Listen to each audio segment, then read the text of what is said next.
বাংলাদেশ বেতার রাজশাহী। এখন শুনবেন স্থানীয় বাংলা সংবাদ।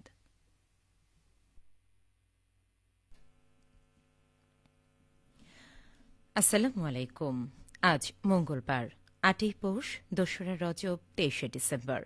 বাংলাদেশ বেতার রাজশাহী। স্থানীয় সংবাদ পড়ছি উম্মে সালমা।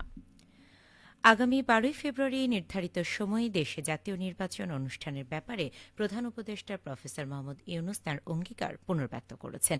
তিনি বলেন, দেশের মানুষ তাদের ভোটাধিকার প্রয়োগের জন্য অধীর আগ্রহে অপেক্ষা করছে, যা স্বৈরাচারী শাসনামলে কেড়ে নেওয়া হয়েছিল। গতকাল বাংলাদেশ সময় সন্ধ্যে ৭:৩০টার দিকে দক্ষিণ ও মধ্য এশিয়া বিষয়ক যুক্তরাষ্ট্রের বিশেষ দূত সার্জিও গোরের সঙ্গে এক টেলিফোন আলাপে প্রধান উপদেষ্টা এসব কথা বলেন। এই আলাপে বাংলাদেশ ও যুক্তরাষ্ট্রের মধ্যে বাণিজ্য ও শুল্ক সংক্রান্ত আলোচনা, আসন্ন সাধারণ নির্বাচন, দেশের গণতান্ত্রিক রূপান্তর এবং তরুণ রাজনৈতিক কর্মী শহীদ শরীফ ওসমান হাদির হত্যাকাণ্ড নিয়ে আলোচনা হয়। ভারতে যুক্তরাষ্ট্রের রাষ্ট্রদূতের দায়িত্ব পালনকারী সার্জিও গোর সাম্প্রতিক শুল্ক আলোচনায় নেতৃত্ব দেওয়ার জন্য প্রফেসর ইউনুসকে অভিনন্দন জানান। আলোচনার ফলে বাংলাদেশের পণ্যের উপর যুক্তরাষ্ট্রের পারস্পরিক শুল্ক ২০% নামিয়ে আনা সম্ভব হয়েছে। প্রধান উপদেষ্টা বলেন, ক্ষমতাচ্যুত স্বৈরাচারী শাসনের সমর্থকেরা নির্বাচন প্রক্রিয়া ব্যাহত করতে বিপুল অর্থ ব্যয় করছে এবং তাদের পলাতক নেতার সহিংসতা উস্কে দিচ্ছেন। তবে তিনি জানান, অন্তর্বর্তী সরকার যেকোনো পরিস্থিতি মোকাবিলায় সম্পূর্ণ প্রস্তুত। বিএনপির ভারপ্রাপ্ত চেয়ারম্যান তারেক রহমানের স্বদেশ প্রত্যাবর্তন উপলক্ষে রাজশাহী বিভাগীয় জেলা মহানগর যুবদলের প্রস্তুতি সভা অনুষ্ঠিত হয়েছে।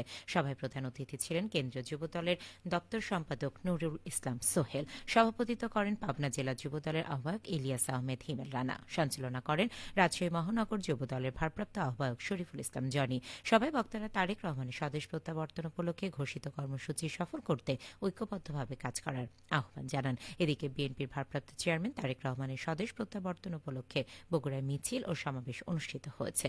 গতকাল বিকেলে বগুড়া জেলার ছাত্রদলের উদ্যোগে এই কর্মসূচি পালন করা হয়।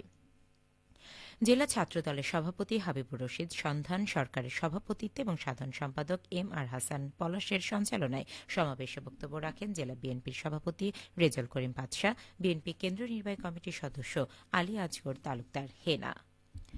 আসন্ন জাতীয় সংসদ নির্বাচন ও গণভোট উপলক্ষে নির্বাচনী আচরণবিধি এবং গণভোট সম্পর্কে জনসাধারণকে অবহিতকরণের লক্ষ্যে নাটোরে উঠান বৈঠক অনুষ্ঠিত হয়েছে। গতকাল বিকেলে বাগাতিপাড়া উপজেলার হাটদৌল গ্রামে এই বৈঠক আয়োজন করে জেলা তথ্য অফিস। বৈঠকে বক্তারা নির্বাচনের সময়সূচি ছাড়াও আচরণবিধির উল্লেখযোগ্য বিষয়, গণভোট প্রদান পদ্ধতি এবং গণভোটের গুরুত্ব সম্পর্কে ধারণা প্রদান করেন।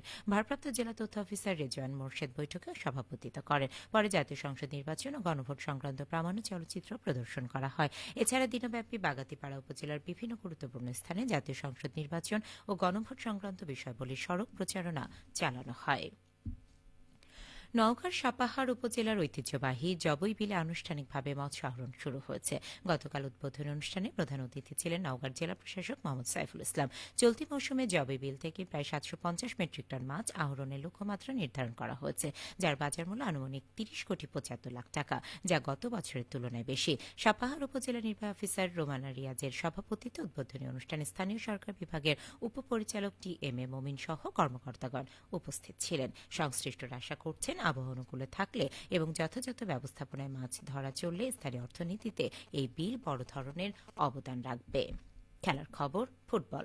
রাজশাহী বিভাগীয় আন্তঃকলেজ ফুটবল টুর্নামেন্টে শিরোপা জিতেছে নাটোরের বিলচরণ শহীদ শামসুজ্জোহা সরকারি কলেজ। গতকাল দুপুরে রাজশাহী মুক্তিযুদ্ধ স্মৃতি স্টেডিয়ামে অনুষ্ঠিত ফাইনালে তারা Singra Damdama pilot school and কলেজকে টাই ব্রেকারে পরাজিত করে। নির্ধারিত সময়ে ম্যাচটি ২-২ গোলে ড্র হয়। টাই ব্রেকারে বিলচরণ শহীদ শামসুজ্জোহা সরকারি কলেজের গোলকিপারের নৈপুণ্যে জয় নিশ্চিত হয়। ফাইনাল শেষে অতিরিক্ত বিভাগীয় কমিশনার মোহাম্মদ হাবিবুর রহমান বিজয়ী ও রানার্স আপ দলের হাতে ট্রফি তুলে দেন। রাজশাহী বিভাগীয় প্রশাসন ও জেলা ক্রীড়া অফিসের উদ্যোগে আয়োজিত এই টুর্নামেন্টে বিভাগের ৮ জেলার ১৬টি কলেজ দল অংশ নেয়। এদিকে চাঁপাইনবাবগঞ্জে মাদক বিরোধী সাঁতার প্রতিযোগিতা অনুষ্ঠিত হয়েছে।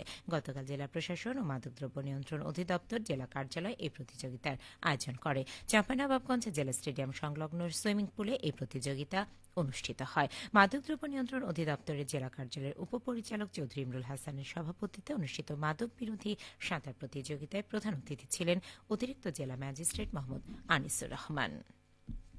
সবশেষে আবহাওয়া। আজ সকাল ৬টায় রাজশাহীতে তাপমাত্রা ছিল ১৪ ডিগ্রি সেলসিয়াস। এ সময় বাতাসে আর্দ্রতার পরিমাণ ছিল শতভাগ। রাজশাহী পার্শ্ববর্তী এলাকায় আজ সূর্যোদয় হয়েছে ভোর ৬টা ৪৫ মিনিটে এবং সূর্যাস্ত সন্ধে ৫টা ২২ মিনিটে।